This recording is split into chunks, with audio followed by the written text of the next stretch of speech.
Kembali lagi di Cerita Cinta Channel. Jangan lupa like, comment, and subscribe ya. Terima kasih. Risa baru pulang setelah mewakili Alvero bertemu dengan klien karena Kevin yang biasa mewakili Alvero tengah berada di luar negeri guna meninjau proyek mereka di sini. Absennya sang wakil direktur itu membuatnya menggantikan tugasnya. Sementara Alvero yang telah usai memimpin rapat dengan para pemegang saham sedang duduk tenang di kursi kerjanya. Risa mengetuk pintu ruangan sang pimpinan itu. Setelah mendapat izin, akhirnya ia masuk. Dan kini ia telah berdiri di hadapan Alvero. Risa pun menyerahkan dokumen hasil meetingnya dengan klien untuk diperiksa kembali oleh Alvero. "Kamu kerja sudah berapa lama, Riz?"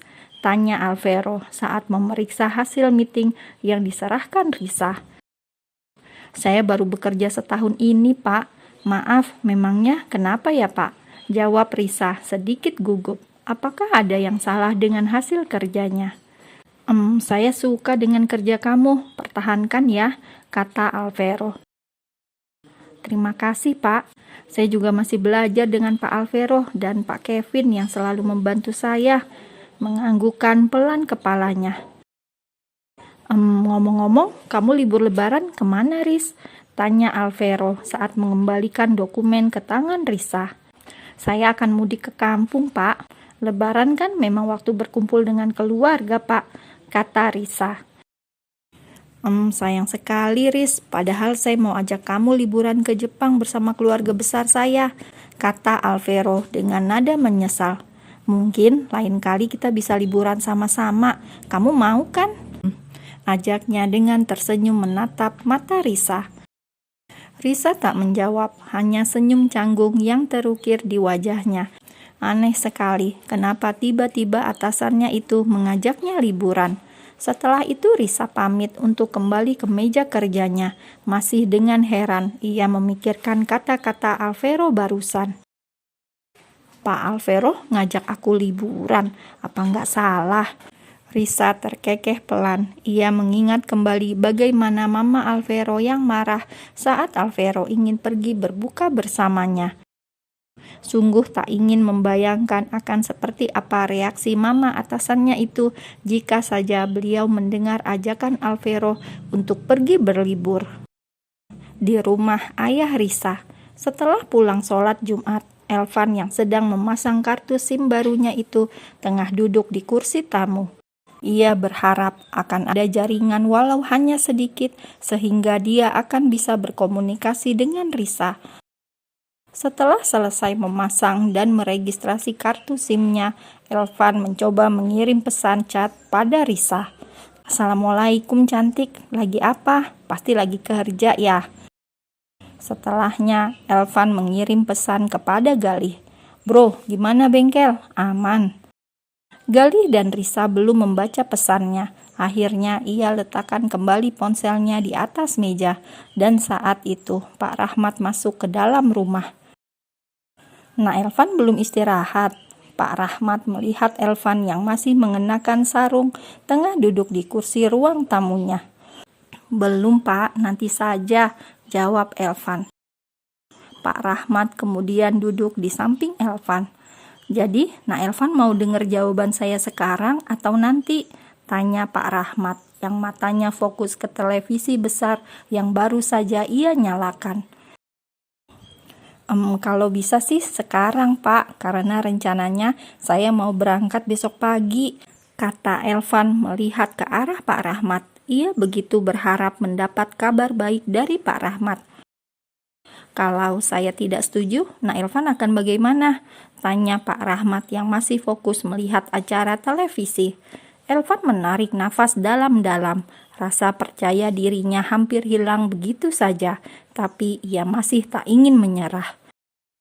"Saya akan berusaha meyakinkan Bapak. Saya memang tidak bisa berjanji untuk membuat putri Bapak selalu bahagia.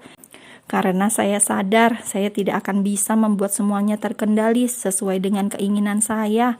Tapi saya berjanji saya akan selalu ada di sampingnya di saat bahagia, sedih, dan juga tangisnya," jawab Elvan dengan mantap.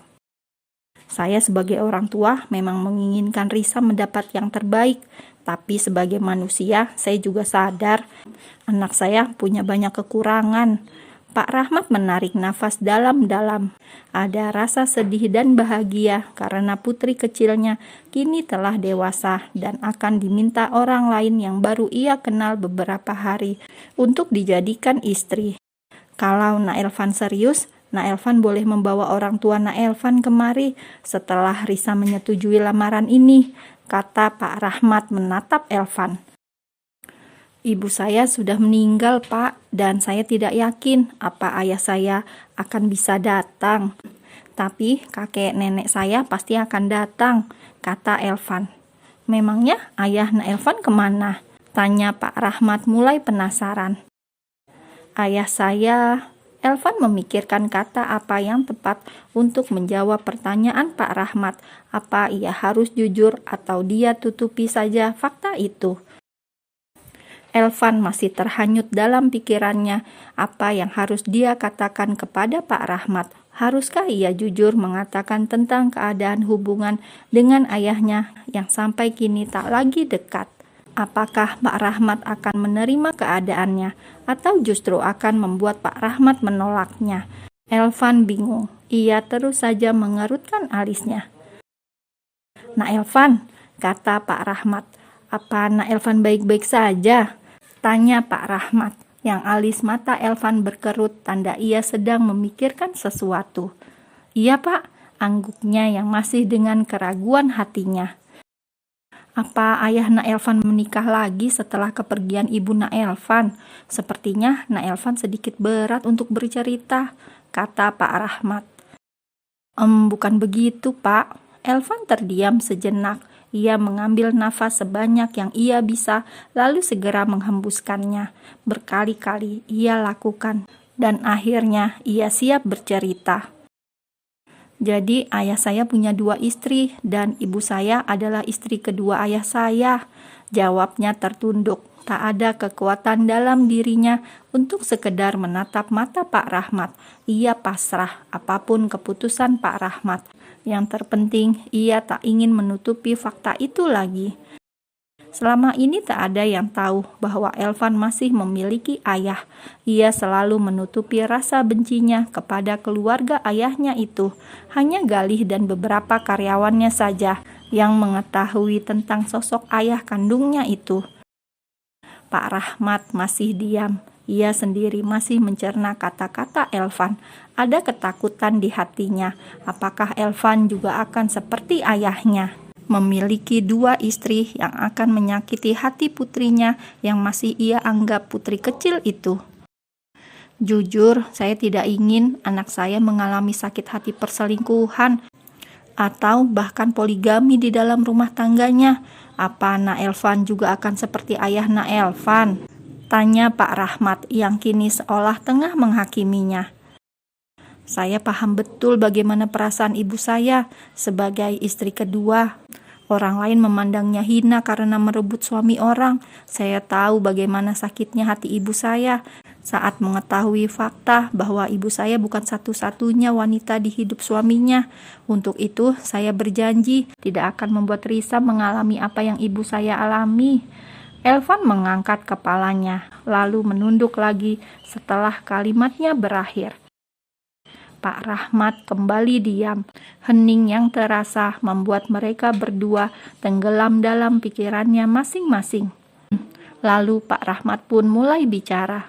Ajaklah juga ayahmu ke sini, Nak. Elvan mengangkat kembali kepalanya.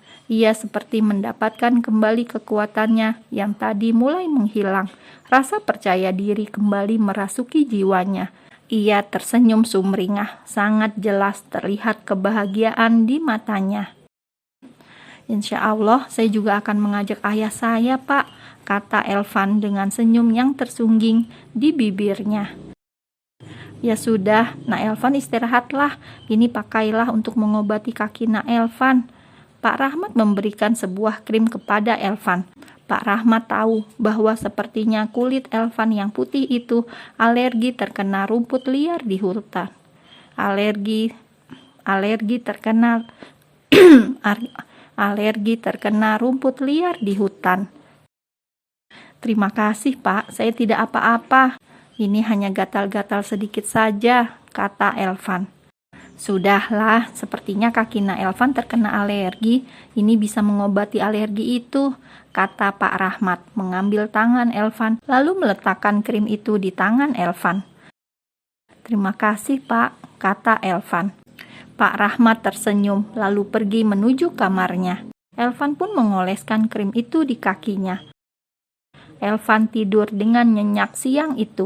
Kini ia hanya perlu fokus untuk meyakinkan Risa menerimanya sebagai calon suami. Rasanya ia sudah tak sabar menunggu jawaban Risa.